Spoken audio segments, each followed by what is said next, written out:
paper, and it's to do with one of sort of Hill's more less appreciated approaches to sort of historical scholarship, and his ideas of sort of total history. He wrote that brilliant article that John mentioned, I think, in the TLS in the 1950s.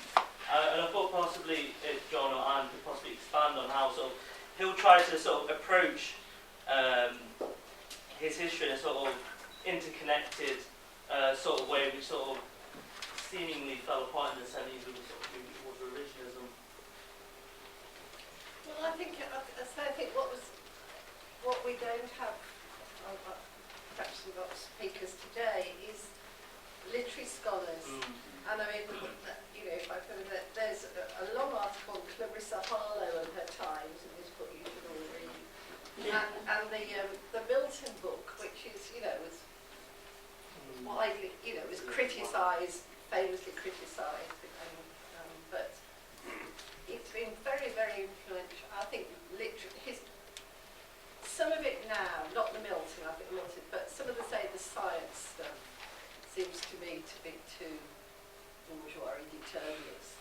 But he did have a vision of science, literature, political ideas, societies, which is, and you know, some of the criticisms in the actual methods, like not spending your life on manuscripts, is what enabled him to do that. Actually, it's not, you know, you couldn't. So I think it's a vision that's hard to do, actually, but it is a vision that's influenced literary scholars, I think, very significantly.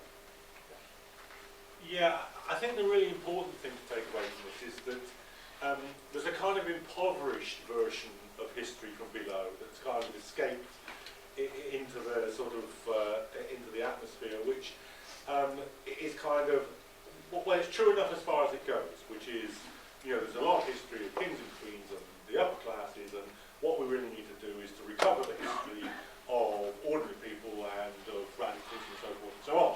And of course, that's you know, that's an important part of what I think is meant by it. I think that is an impoverished version, in the sense that I don't think that anybody with Hill's kind of training would have thought that that was an adequate way of explaining what was happening in society. And the point that he's making, I think, in the Total History essay, is that more fully understood, history from below is a view of the entire dynamic of the society, including its ruling classes, including its state structures, from a particular point of view within that totality. So, you know, you can write a perfectly good history from below of the Noble Revolt, as long as what you're doing with it is constructing in relationship to all the other classes and sections of the society. That would be a perfectly legitimate thing to do. What isn't a perfectly legitimate thing to do is to abstract it from the totality of other relations and pretend that it's therefore terrible idea, a kind of reductionist history of it, but not reduced to the economy, reduced to some other bit of the society. Good, great. Any questions? Oh, Lord, so many hands. That's fantastic. I think you were first. Do you want to introduce yourself? It's Keith from Trumpet of the Sedition. I like the website. It's a question for John. Hill's trip to the Soviet Union in '36. How important was that for his development of his ideas? Secondary question is, was he able to actually meet any members of the left opposition that were still there before the purges hit? How influenced was he from those ideas? I mean, I don't know if he read Trotsky, but certainly some of his stuff that he produced was certainly interesting in terms of the bourgeois revolution. The fact that he was called, you know, Keelan's Trotskyism, you know, it's quite something. I'm hoping Mike's going to answer that question, that biographical question later. I do think it was. I doubt very much actually if that stage Hill would have been interested in meeting members of the left opposition. I doubt very much if he would have been able to do so, but maybe Mike's got more detail than that. I do think the trip was important to him though, and his accounts of what Russian historians of the English Revolution were doing, were clearly informing him, were clearly very serious and advanced discussions. His account of them is interesting. I don't know that I did try to find out at one point whether one of the historians that he refers to, M.A. Barg's work on the English Revolution, was translated into English, because I don't read Russian, but I could never find it. I certainly wish from Hill's discussion on it that it were, and I think it definitely influenced him.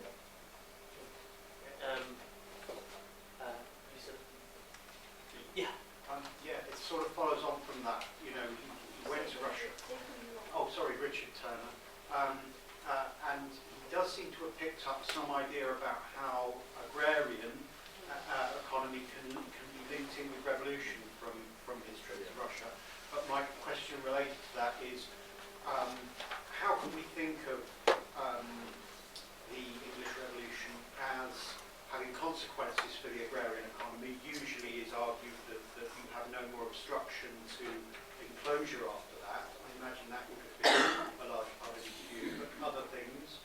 And in terms of causes, so it's the agrarian question, causes and consequences of the revolution. Yeah, well, I mean, it's a massive topic. I mean, Hill mentions this in part, and actually it's a very interesting thing for me just at the moment, because I'm looking partly at what happened to the anti-enclosure movement in the 20s, which was a very large constituent, Western Rising and so forth, was a very large constituent part of the revolt, not just over enclosure, but the merchants' tax strike, the seamen's revolt, the revolt among the army, you know, all very formative experiences and background, directly influential background to the parliamentary crisis of 1628, 1629.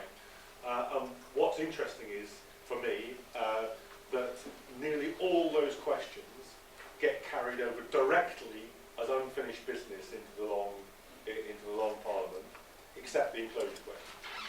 And the only piece of legislation that I think was actually passed is directed against the court's use of enclosure, but completely leaves the door open to even people, or perhaps even especially people, who'd been part of the parliamentary opposition. You've got I mentioned this because I was brought up in the town of Chippenham, where John Pym was busy acting as an enforcer for the enclosures in the late 16th. We've got I'm worried there's a lot of questions, so keep the questions brief and the answers also very brief.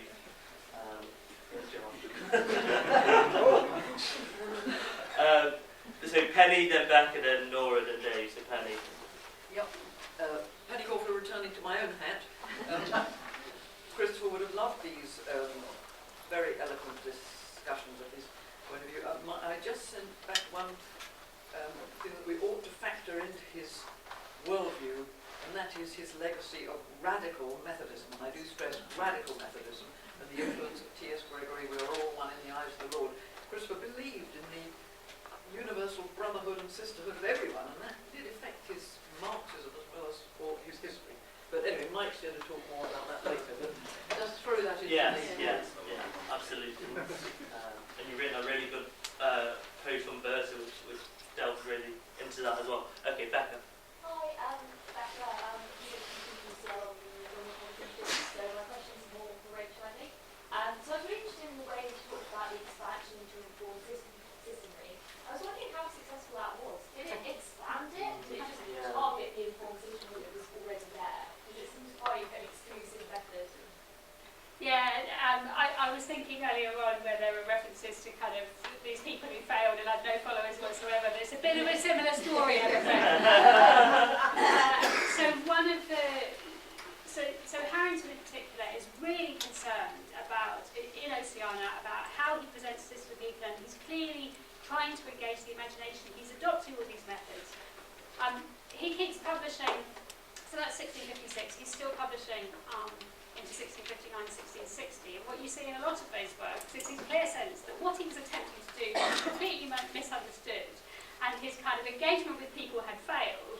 And so he's desperately trying other methods, including, so people find his ballot, the secret ballot, really confusing. So he produces an image to try and make it more accessible to people, because they've not understood, you know, if they'd only understand it, it would be straightforward. So I think there's a bit, you know, I certainly don't think he thinks he's succeeded in what he was trying to do. But then it makes it interesting to me that Neville and Sidney are picking up on similar, sort of slimmed down, slightly less complicated, but I think similar sorts of techniques. And so I think there's still, maybe there is still a sense that actually we need people to, I think particularly for Republicans, people need to be engaged, they need to be thinking, not just accepting what they're told. Whether it succeeds, well, yeah, the Republic's not restored, is it? But,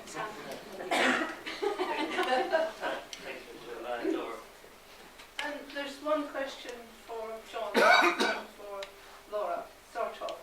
I may be the oldest person in this room, but I doubt it, but I'm certainly the oldest one to speak.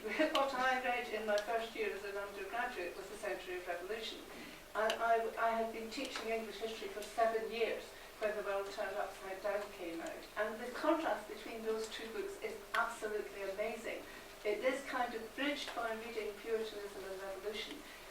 But the idea that a revolution in the interests of a minority could open up ideas of an alternative future to people who were, yes, recruited into fighting in the interests of the minority, but could envisage something wider than that, was what The World Turned Upside Down opened.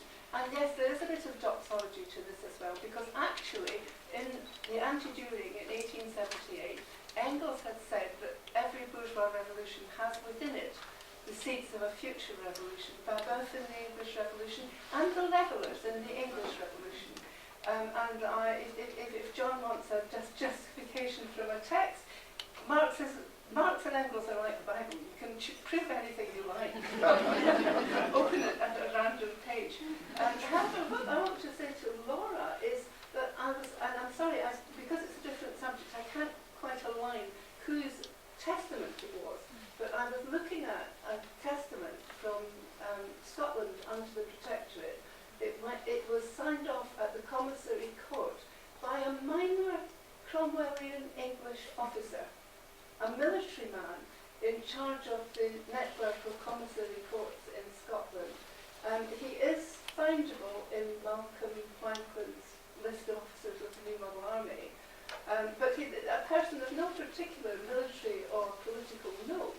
And it seemed to me that, and this is not about the landowning class only, because tenants and the peasants and so on, some of them, not all of them, made wills. And they were signed off by a minor English military man. And it seemed to me, having returned to Scotland after living and teaching for many years in England, that that was just intolerable oppression. I'm not quite sure I see that. There was intolerable oppression that I missed the last one. Sorry, yes, just it must have been obviously a new tyranny. Yes.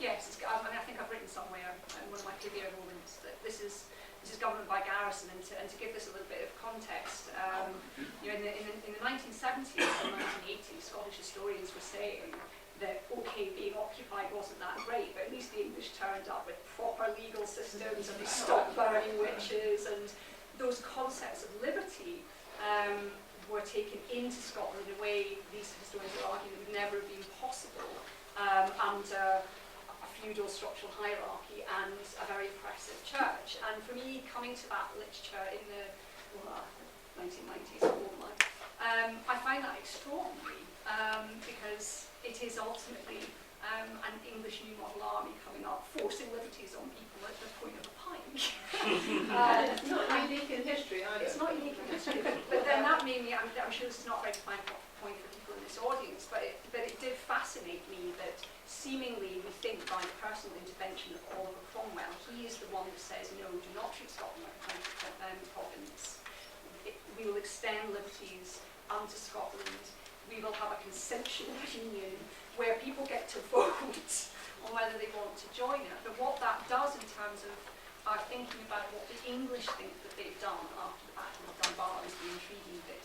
And we have focused, I think, more recently on Oliver Cromwell's providential thinking, but I think there's also things to say there about their conceptualisation of freeing the Scottish people from tyranny of the feudal admin class. There are some pragmatic reasons he might have done that as well, but I wouldn't put it wrong because I know I'm between everyone and lunch. Dave. Dave Hitchcock, historian from below, John.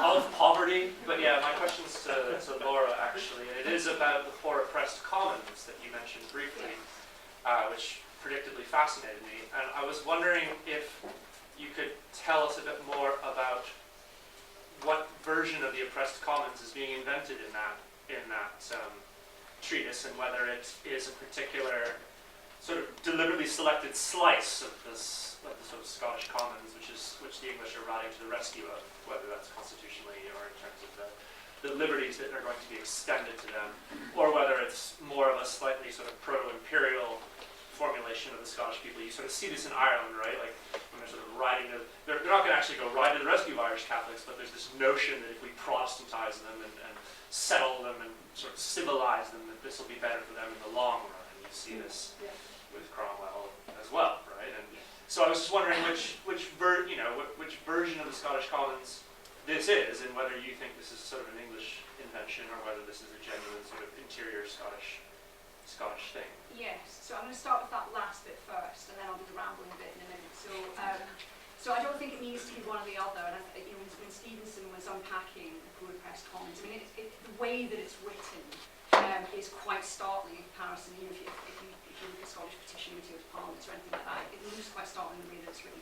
But I don't think it needs to be an either or. There's clearly, especially in the crisis moment of Cromwell's army arriving in 1650, a dialogue going on between Scots and English. There are people who are interested in English conceptualisations of liberty, but I won't go into that in great depth. In terms of what is meant by the commons, I argued somewhere against another very good Scottish historian called John Young that I didn't see the concept of the commons in a political sense ever really being developed in Scotland. So what you see much more commonly is the term the commonalty, and that means pretty much everybody who doesn't have a political stake than others.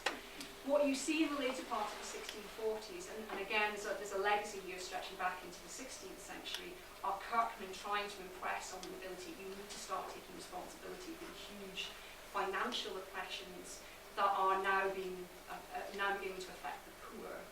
An obvious context for this, although it's not explicitly talked about, is the introduction of an excise tax in the middle of the 1640s, and I talk about that in my work and how they managed to get away with an excise tax rather than other forms of tax that they were taken in.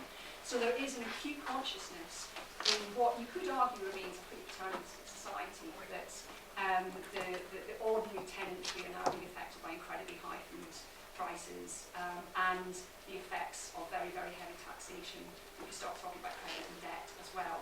So I think that is a trope that Kirkmen are using to press an agenda on politicians that must have been intelligently picked up by English propagandists who see that as a means of see that as a means of appealing to ordinary people in Scotland. What is this for? Why are these people doing this to you? One of the interesting lines in the Poor Oppressed Commons is about what the government has done in purging the Scottish army. You know, these people have purged the army and wrecked your ability to actually fight against the English. And what for? For an insincerely covenanted king. So that's a slightly rambling answer, but I think the first sentence probably was the answer. I'm worried we're going into lunch now, so if there's no final questions, we will finish for lunch. If people can make it back into the room for 2, we're going to start promptly.